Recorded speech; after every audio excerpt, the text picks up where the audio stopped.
nah kumaha kang jeung eta teh bisa diganti jadi monyet saha wahum az-zunat etala pezina nu di alam dunya na daek ngalaksanakeun zina teu tobat jana ka Gusti Allah hudang ti kubur digiring ka mahsyar ala suratil qiradah na'udzubillah min dalik renungkeun ku urang engke bakal kaparangi urang hudang dikubur toel ku urang ya lain mana Haji Pendi kan mohon pan banget jadi kia tuh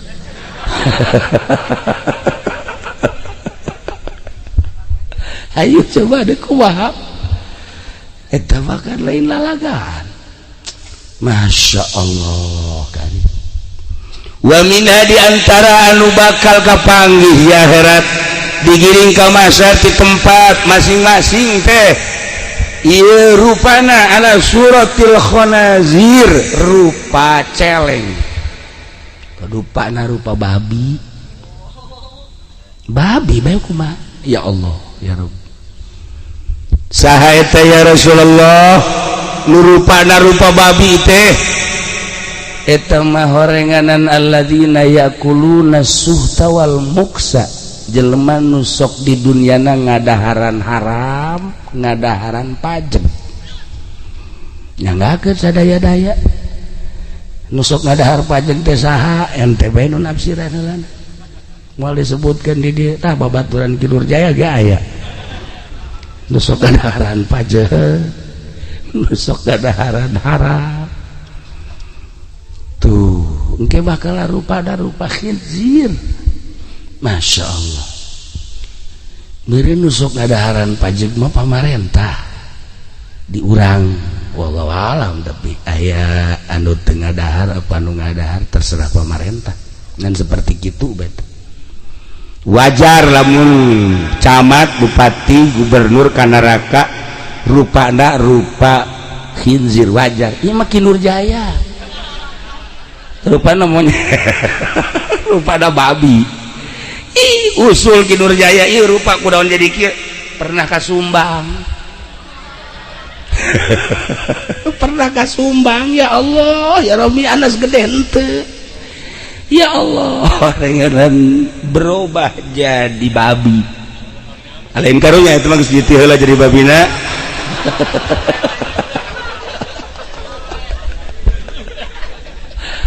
ya jangan zakat tilok pan tah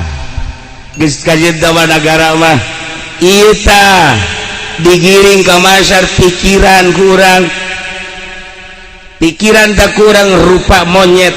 aya anu rupana rupa babi aya anu rupa kadal aya anu rupa teh rupa buaya buaya mah loba meureun nya ya ieu bangsa buaya darat mah lulu ja Gusti Allah doaku lah renungkeun ku urang Gusti bakal seperti eta ngahijilah di mahsyar ngahiji di mahsyar tidinya aya jembatan menuju surga lewat neraka jahannam ngaranna Shiratal Mustaqim ayat 3 posna wakila ayat 7 posna nanjak 1000 tahun turun 1000 tahun nanjak di 1000 tahun turun di 1000 tahun Haji Pendi mah barang nanjak ka keselan ngagujubar teh heula kesel sakjana ieu harapan datang ka ditu ya Allah ya Rabbi tah timbang amal heula mizan wa nad'ul mawazinal qista Allah nyieun timbangan timbang amal santri mah pokoknya mah timbang salat plek puasa plek bagsa ngaji plek guys nasihat eueuh sorga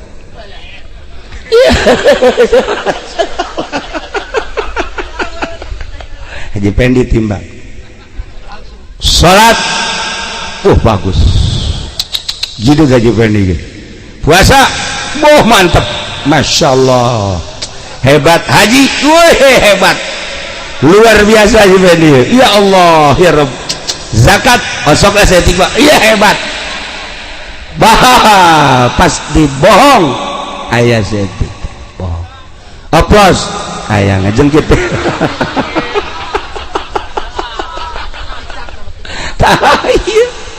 Menganiaya para pedagang, wah geus lempeng ya. Nyana lagi geus bingung asana berat kadi itu aja. Timbang kagorengan anak ambalaya datang ka ngelehkeun ka bagusan. Diputus nama seorang manusia Haji Supendi, keputusannya mesti jahanam. Loba tinggal gorengan.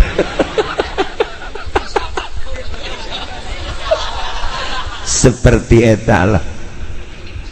ikan keur ngagambarkeun timbangan kumaha mun kafir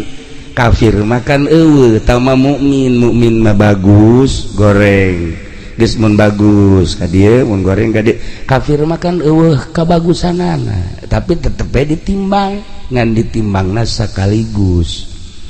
kafir mah ditimbangna sakaligus tur dierut per provinsi atau per negara bahkan wakila per umat dihijikan sekaligus lantaran kabagusanana dihijikan sekaligus seluruh kafir Protestan, Kristen, Katolik, Hindu, Konghucu dan lain sebagainya dihijikan blek goreng kabeh sebabnya nama imanan langsung di neraka abadal abidin wa amadal amidin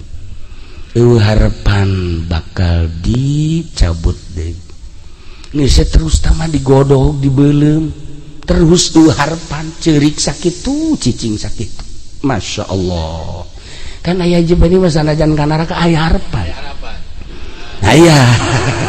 maksudnya sanajan ka neraka cenah lamun geus beak mah dosana dicabut tetap dicabut nungguan seepna dosa gitulah gambaran yaumil akhir terakhir sekali jelema nu ka sorga aya anu sakilat ka sorga plek plek plek sakicep aya anu kosmanu ka sorga teh aya anu kos kuda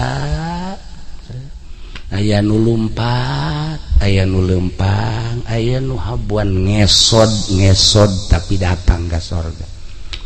aya nu tadi teh naik ke harapan golepa turun golepa tah lain gede mikir sih atuh